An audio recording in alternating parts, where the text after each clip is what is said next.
நாம் ஆராதிக்கிற வல்லமை உள்ள ஒரு தேவன் இருக்கிறார். தெற்கத்தி வெள்ளங்களை திருப்புவது போல எந்த சிறையிருப்பா இருந்தாலும் என் தேவன் அதை மாற்ற வல்லவர். அவர் அந்த சிறையிருப்பை திருப்பும் போது ரெண்டு காரியம் உண்டாகிறது. திருப்பப்பட்டவர்களுக்கு மகிழ்ச்சி உண்டாகும், திருப்பினவருக்கு மகிமை உண்டாகும். ஏரோது என்ன பண்ணுகிறான் அப்படின்னா, பேதுருவை பிடித்து சிறையில் வைக்கிறான். பேதுரு உள்ள இருக்கிறதும் வெளியே இருக்கிறதும் தீர்மானிக்கிறது யாரு? ஏரோது.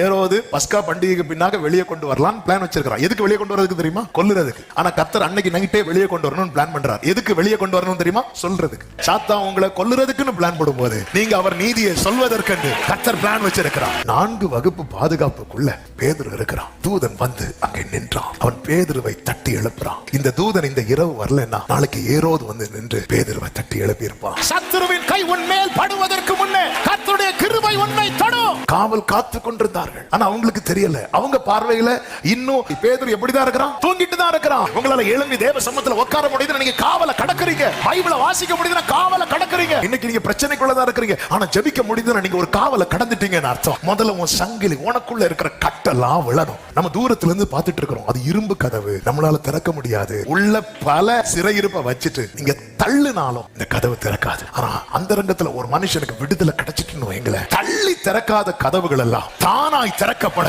போகிறது. இதற்கு கண்ணீரின் ஜெபம் அதிகமாய் கை கொடுக்கும். கண்ணீரோடு விதைக்கிறவர்கள் கம்பீரத்தோடு அறுப்பார்கள். கண்ணீரும் விதையும். விதைனா என்ன தெரியுமா? வசனம். ஆண்டவர் நம்ப பண்ணின வசனத்தை வாயால சொல்லி அந்த கண்ணீரனும் தண்ணீரை அதன் மேல கண்ணீரும் விதையும் உன் எதிர்காலத்தை கம்பீரமாக்கும்.